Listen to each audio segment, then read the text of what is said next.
आइए प्रिय छात्रों, पिछले 2-3 दिनों से आपको वीडियो नहीं मिला है, तो आज हम आप लोगों को फिर जो है आपका शेष जो कविता बच गया था एन इपिटाफ पार्ट 2 यानी कि उसका शेष भाग आज हम शुरू कर रहे हैं। पोएट्री सेक्शन का है, रेनबो सेकंड +2 का है। तो जितने हमारे +2 के छात्र हैं चैनल को देखें, चैनल पे जाएं, सब्सक्राइब करें और वहां से जो है लाइक कमेंट शेयर भी करें ताकि सब्सक्राइबर की संख्या बढ़े और ऑनलाइन क्लास यानी लाइव क्लास आपको दिया जा सके। तो आइए हम लोग देखते हैं एन इपिटाफ पार्ट 2। जैसा कि हम आपको पिछले वीडियो में पढ़ा दिए थे, I think she was the most beautiful lady, यहाँ तक आप पढ़ लिए हैं। यानी कि वाल्टर डेला मेयर की ये रचित कविता जो है एन इपिटाफ, जिसका हिंदी अर्थ होता है समाधि गीत, समाधि गीत या सौगृह, सौगृह, समाधि गीत या सौगृह। तो इसका मैंने पहला वीडियो आपको दिया था जिसमें आपको बता दिया गया है कि समाधि गीत या सौगृह यानी एक खूबसूरत सी महिला है, जिस महिला को कवि जो है अचानक से देखते हैं और सौगृह में देखते हैं। सौगृह में देखते हैं, उनको बहुत दुख होता है और वो ऐसी महिला है अद्यतन सर्वत्र घूमने वाली, यानी अक्सर यहाँ वहाँ जहाँ तहाँ घूमने वाली, जिसके बहुत बड़े प्रशंसक भी हैं और बहुत बड़े प्रेमी भी हैं। अचानक से उस महिला को एक दिन ये सौगृह में देखते हैं और सौगृह में देखने के बाद इन्हें बड़ा शॉकिंग लगता है, बड़ी अजीब लगता है कि जिस महिला को वो कल तक देखते थे, जिस महिला के सुंदरता के वो कायल थे, आज वो सुंदर सी महिला जो है सौगृह में मरी हुई पड़ी है। तो वहां तक हम बताए थे आपको। आगे चलते हैं और इसको देखते हैं। I think she was the most beautiful lady. I think यानी मैं सोचता हूं मतलब कवि सोचते हैं कि she was the most beautiful lady, यानी कि बहुत ही सुंदर महिला थी वो, जैसा कवि सोचते हैं।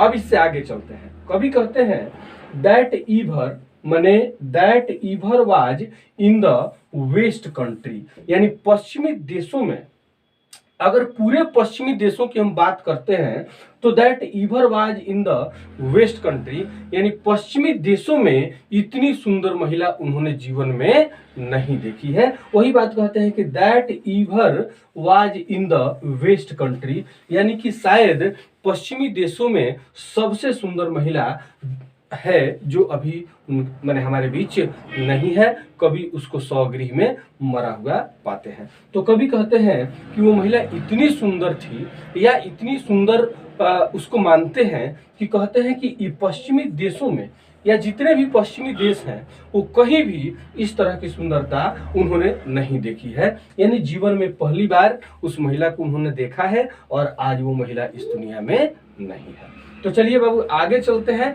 और आगे देखिए। अब कवि कहते हैं, जैसे कि मैंने आपको बताया था कि ये कविता आयरोनी है, irony in meaning, आयरोनी in meaning.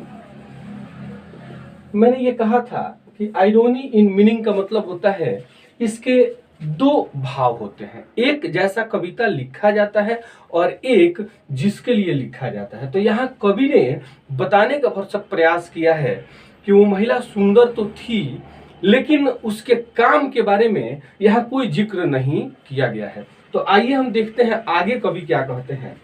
But beauty बेनिशेज, but माने लेकिन, ब्यूटी यानी खूबसूरती, बेनिशेज मतलब खत्म होता है, गायब होता है, ब्यूटी बेनिशेज, ब्यूटी पासेज, यानी सुंदरता गुजर जाता है, खत्म हो जाता है, समय के साथ ये ढल जाता है, बिखर जाता है, यानी कुरूप हो जाता है।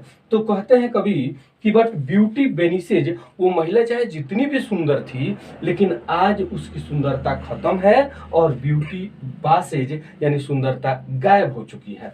आगे देखिए, however rare, however rare का मतलब है वो चाहे जितनी दुर्लभ चीजें इस दुनिया में हैं, अगर सुंदरता भले ही दुर्लभ है, दुर्लभ होने के बाद भी रेयर इट बी, चाहे जितनी दुर्लभ है, ये सुंदरता का एक सच्चाई ये भी है कि वो खत्म हो जाता है समय के साथ, बट ब्यूटी वेनिसेज, ब्यूटी यानी सुंदरता गायब हो जाती है, सुंदरता खत्म हो जाती है, ब्यूटी पासेज यानी सुंदरता समय के हिसाब से, समय के मार की वजह से वो उसका ढलान हो जाता है, वो सुंदरता गायब हो जाती है। तो कवि कहते हैं कि वो महिला पश्चिमी देशों में बहुत सुंदर थी, उसके जैसा मैंने नहीं देखा है, और 100 गृह में उसको मरा हुआ पाते हैं। तो जब तक आदमी जिंदा है तब तक सुंदरता की तुलना की जा सकती है, लेकिन जब आदमी ही मर गया तो सुंदरता की कोई बात नहीं है। तो however rare it be, चाहे वो सुंदरता चाहे जितनी भी दुर्लभ हो इस दुनिया में, लेकिन सुंदरता का हश्र यही होता है कि आज नहीं तो कल उसे क्या होना है, मरना है। मतलब कहने का कि कविता ये हमको बता रहा है कि अगर आप चाहे जितने भी सुंदर हैं, आपको लोग याद तभी रख पाएंगे जब आपका काम अच्छा होगा।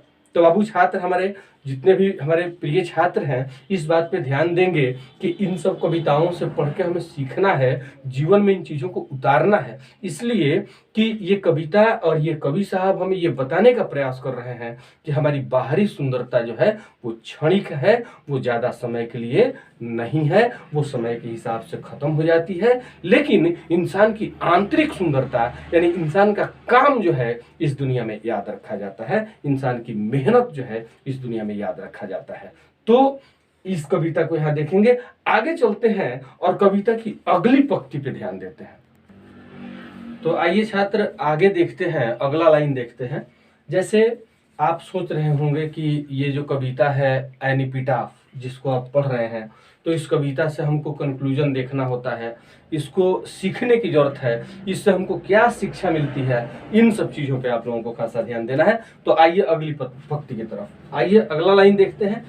कवि कहते हैं आगे, एंड मने और, वेन आई क्रुम्बल। तो बाबू आई मतलब ये सिर्फ ये कवि के लिए है, यानी पोएट हिमसेल्फ इज हियर, यहाँ पोएट खुद है और कह रहे हैं कि वेन आई क्रुम्बल, यदि मैं मरता हूं, if I will die, if मैं अगर इस दुनिया में नहीं हूं या नहीं रहता हूं, तो कवि कहते हैं कि जरा सोचिए, और जब मैं मरता हूं या मैं इस दुनिया में नहीं होता हूं, हु विल रिमेंबर, हु मतलब कौन होता है, ये फ्यूचर टेंस है, हु विल रिमेंबर यानी कौन इस महिला को जो बेहद खूबसूरत थी, यानी कि पश्चिमी देशों में इतनी सुंदरता कहीं नहीं थी और इतना सुंदर कोई नहीं था, और आज वो मर गई है, जिसको देख के कभी बड़ा पीड़ा में है, बड़ी वेदना में है, बड़ी दुखी हैं, और कहते हैं कि मेरे मरने के बाद यानी मेरे इस दुनिया से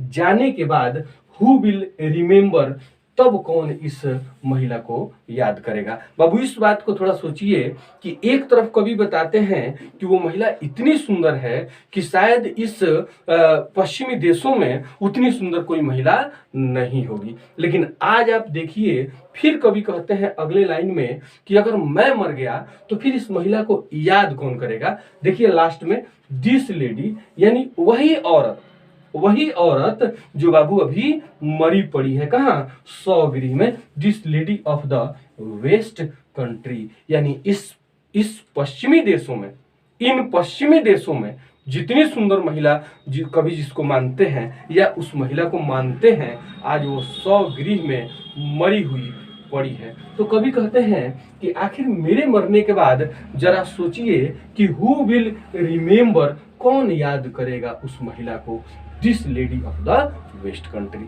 यानी इस पश्चिमी देश की तमाम औरतों में वो जो बेहद खूबसूरत थी, आज वो मरी हुई पड़ी है।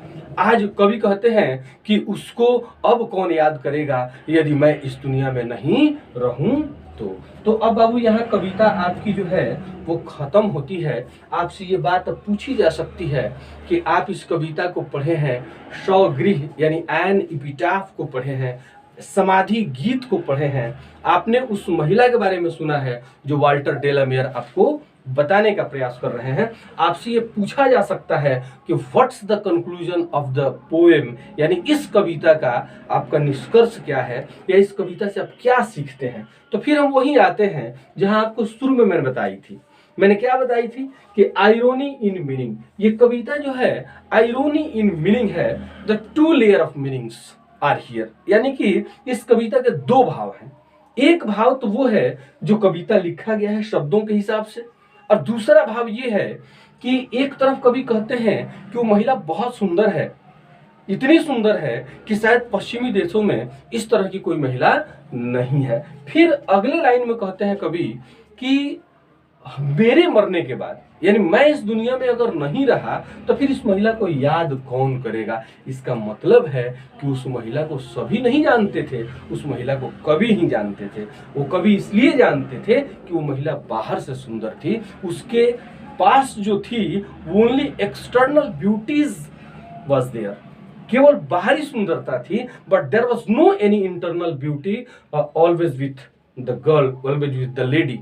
उस औरत के अंदर की खूबसूरती अभी नहीं दिख रही है। उसका काम क्या था, कभी इसकी चर्चा नहीं करते हैं। वो कितना महान थी इसकी चर्चा नहीं करते हैं। कभी सिर्फ कहते हैं कि वो बहुत सुंदर थी और उसे देखते थे, उसके सुंदरता के प्रशंसक थे, उसके सुंदरता के प्रेमी थे, और कभी यही चाहते थे कि ताउम्र मैं इसे देखता रहूं।